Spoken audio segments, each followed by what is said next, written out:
Good morning student. जैसा कि हम जानते हैं हमारा जो एग्जाम जो है बहुत नजदीक आ चुका है, तो उसके लिए आज हम सभी इस स्टोरी को समझेंगे, जानेंगे, क्योंकि बहुत से ऐसे बच्चे जो हैं वो अभी भी ध्यान नहीं दे रहे हैं। तो इस स्टोरी को यदि आप एक बार सुन लेते हैं तो आपके अंदर बहुत ज्यादा मोटिवेशन भर जाएगा, आप बहुत ज्यादा मोटिवेट हो जाएंगे, ताकि जिससे आप अच्छे से पढ़ सके। क्योंकि ये जो स्टोरी है ठीक आप ही तरह के बच्चों का है, तो इसके बारे में समझेंगे। एक माँ बाप होता है जो कि बहुत ज्यादा गरीब होता है और उनके 3 संतान होती है, जिसमें से जो उनके पिता जो होते हैं वो एक ईटा भट्टे पे काम करते हैं, जिससे 100-200 रुपए का जो भी है दिन भर में मिलता है।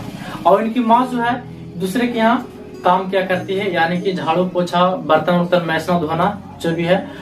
और एक जो बड़ी बहन है वो घर को देखभाल करती है। और जो 2 भाई बहन है वो जो है एक 10वां में है, यानी कि ठीक आप ही की तरह वो 10th में दोनों पढ़ने वाला छात्र छात्रा है। और ठीक इसी प्रकार जिस प्रकार से आज अभी 3 महीना टाइम बचा हुआ है, ठीक उसी प्रकार वो सबका भी 3 महीना टाइम बचा हुआ था। तो होता यह है कि बच्चा जो है पढ़ने जाता है, स्कूल पढ़ने जाता है, ट्यूशन, ठीक आप ही की तरह। और लड़की भी जो है जाती है ट्यूशन पढ़ने के लिए। और उधर उनके पिता जो होते हैं वो भट्ठा पे काम कर बहुत मेहनत मजदूरी कर घर को किसी तरह से गुजर बसर करते हैं। और उधर माँ भी जो है अपना किसी दूसरे के यहाँ काम करती है। और दोनों का ललक ये होता है कि क्यों ना अपने बच्चे को खूब पढ़ाएं, खूब लिखाएं। कभी भी बच्चे को किसी चीज का कभी कमी होने नहीं दिया। जिस तरह से आप सभी के मम्मी पापा आज तक किसी चीज को कमी नहीं होने दी है, ठीक उसी प्रकार से ये दोनों बच्चा का भी होता है। होता ये है कि ये बच्चा जाता है पढ़ने के लिए और उधर इनके पिता भट्ठा पे काम कर रहे होते हैं।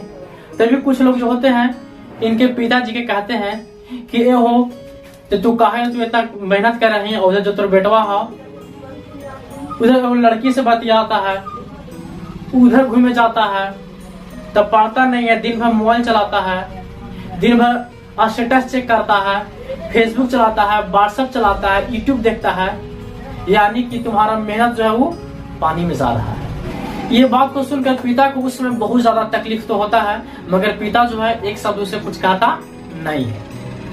ठीक उसी प्रकार से इसकी जो बेटी भी जो है जब जाती है पढ़ने के लिए, जब घर से निकलती है रास्ते से पढ़ने के लिए, तो जो अड़ोस पड़ोस की जो महिलाएं होती है वो भी कहती है कि अरे इसको काहे ना पढ़ा रहा है, इसको कुछ दिन बाद शादी ब्याह हो जाएगा, ये तो किसी दूसरे घर में चली जाएगी, तो पढ़ाने लिखाने से क्या फायदा है। जो गोइठा में घी सुखा रहा है कहा इसको पढ़ा रहा है, जी इनकी मम्मी पागल है, बाबूजी पागल है, ऐसा कहती है।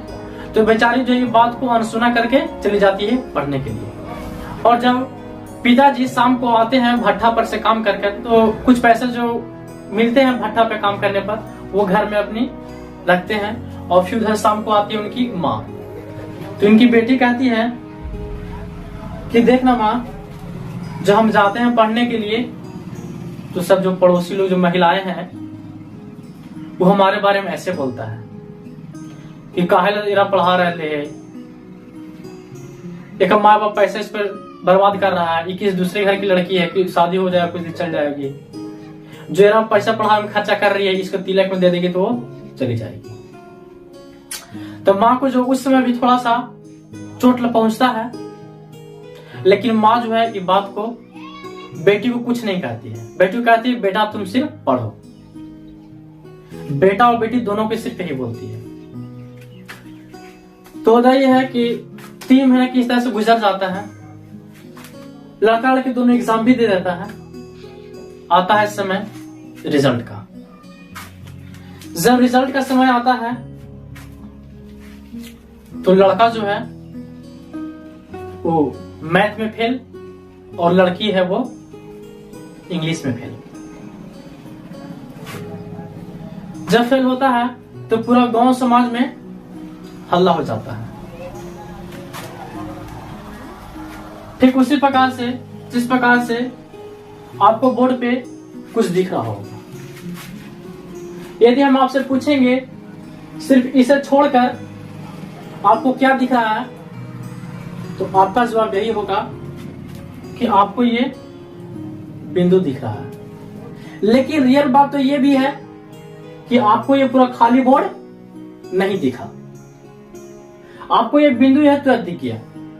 तो हमारे समाज में भी ठीक इसी प्रकार होता है कि यदि आप अच्छाई करते हैं तो आपका कोई भी नाम नहीं लेगा, लेकिन आप भूल चूक से भी एक गलत कदम उठा लेते हैं या आपसे कोई गलती हो जाती है तो गांव समाज जो है वो जीना हराम कर देता है और सभी लोग आप पे अंगुली करना शुरू कर देंगे। तो यही बात हुआ ये दोनों लड़का और लड़की पे,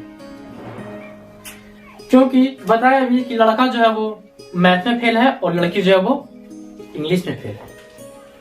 सभी लोग जो है पूरा गांव में हल्ला कर रहे कि फलानवा का जो बेटा है वो मैथ में फेल हो गया, फलानवा की जो बेटी है वो इंग्लिश में फेल हो गया। माँ बाप रोज के जैसा आज भी जब रात को आते हैं तो जैसे ही माँ को पता चलता है और पिता को पता चलता है कि हमारा बेटा जो है वो मैथ में फेल है और बेटी जो है वो इंग्लिश में फेल हो गई है। और एक बात तो ये है कि पिता को हार्ट अटैक का बीमारी था, यानी कि घर का वो अकेला दीपक था जो कि पूरा घर को रोशन किए हुए था, यानी कि कभी भी वो दिया बुझ सकता था जिससे पूरी घर की रोशनी जो है समाप्त हो सकती थी।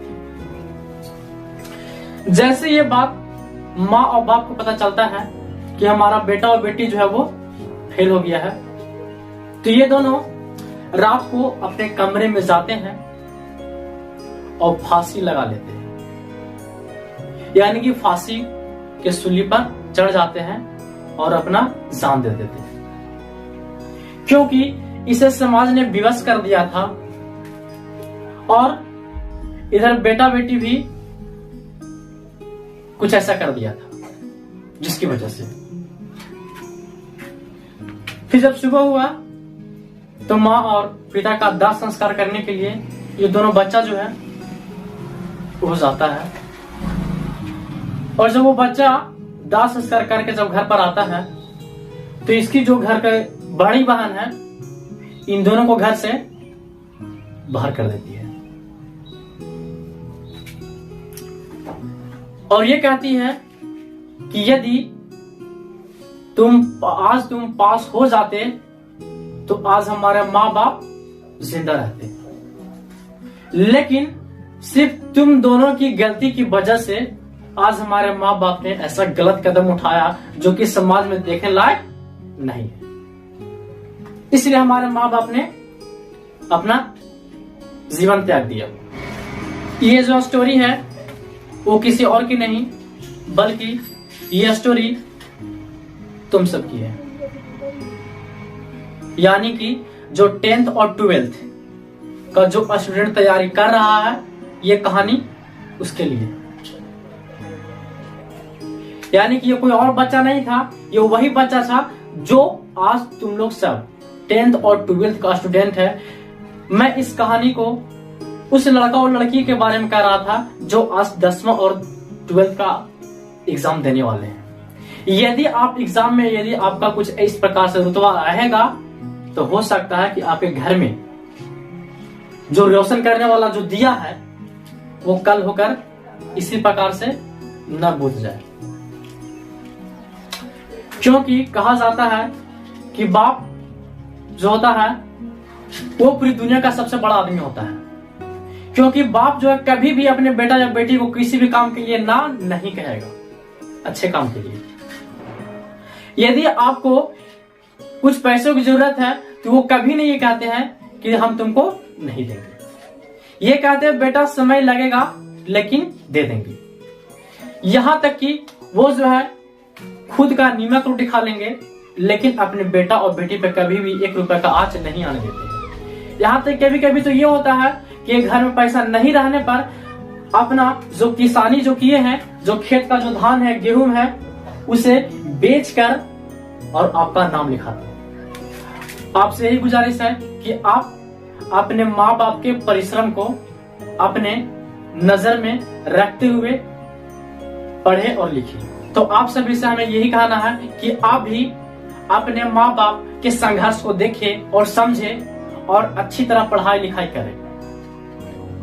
ऐसा ना हो कि आप भी इन्हीं दो बच्चों की तरह आपका भी रिजल्ट खराब हो और समाज में लोग आपको तू में करें, जिसकी वजह से माँ बाप जो है डिप्रेशन में जाकर किसी तरह से कोई गलत कदम न उठा ले। अगर ये वीडियो आपकी अच्छी लगी हो तभी वीडियो को लाइक करें और शेयर करें। अगर नहीं लगा हो तो आप इसे डिसलाइक भी कर सकते हैं।